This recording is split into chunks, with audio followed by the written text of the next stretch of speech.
ఈరోజు మనం తిరుపతిలో ఉన్న తాజ్ హోటల్లో డిన్నర్ చేయడానికి వచ్చాము. నా కోసం ఈ డిన్నర్ అంతా మా నాన్నే అరేంజ్ చేశాడు. మా నాన్న నా చిన్నప్పటి నుండి నేను ఇష్టపడ్డ ప్రతిదీ నాకు అందించాడు.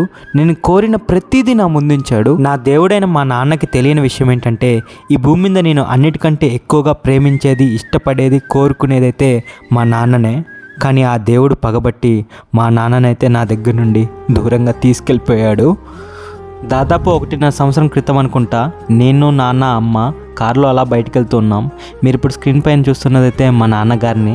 ఆ రోజు అడిగానమాట మా డాడీని, నాకు ఎప్పుడు నిండా ఒక కోరిక తాజ్ హోటల్లో ఫుడ్ తినాలి అని. అరే అదేమన్నా ఒక పెద్ద కోరిక అని చెప్పి నవ్వుతూ మా నాన్న, అక్కడ బిల్లు కానీ మీ అమ్మ చూసిందంటే కళ్ళు తిరిగి పడిపోద్ది, ఈసారి మీ అమ్మ లేనప్పుడు మన ఇద్దరం వచ్చి తిందాం అని అన్నాడు. అంతేనండి. ఆ తర్వాత మా నాన్న మూవీస్లో కూడా యాక్ట్ చేశారనమాట. బిఫోర్ 2010 మా నాన్న 50కి పైగా తెలుగు మూవీస్లో అలాగే సీరియల్స్లో కూడా యాక్ట్ చేశారు. ఆ తర్వాత కొన్ని ఫైనాన్షియల్ ప్రాబ్లమ్స్ వల్ల అయితే గ్యాప్ వచ్చేసింది. నా కోరిక కోసం మళ్ళీ మా నాన్న రీఎంట్రీ ఇచ్చి పుష్ప 2లో కూడా సెలెక్ట్ అయ్యి ఆ సినిమాలో కూడా యాక్ట్ చేశారు. అది కూడా నా కోరిక తీర్చడం కోసం. ఇంకేముందులే జీవితం ప్రశాంతంగా సాగిపోతుంది అనుకునే లోపే మా నాన్నకి క్యాన్సర్ ఉందని తెలిసింది. ఆ క్యాన్సర్తో పోరాడి 1 సంవత్సరం లోపే మా నాన్న మమ్మల్ని అందరినీ వదిలేసి, ఈ ప్రపంచాన్ని వదిలేసి దూరంగా వెళ్ళిపోయాడు. మా నాన్న నాకు ఇచ్చిన మాట ఎంత గొప్పదంటే, ఆయన చనిపోయిన కొన్ని రోజులకి నాకైతే ఒక ఫోన్ కాల్ వచ్చింది.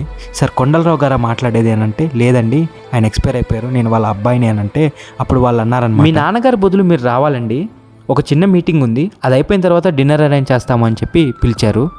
నీ మాట ఎంత గొప్పదంటే నాన్న, నువ్వు మా మధ్య ఈరోజు లేకపోయినా నువ్వు ఇచ్చిన మాట తప్పలేదు. కానీ నాన్న, I think my daughter was somewhat unlucky because నాకు తెలుసు నీ ప్యాంపర్, నీ గారాబం, నీ ప్రేమ అవన్నీ ఎలాగుంటాయో, బట్ తను మిస్ అయిపోతుంది.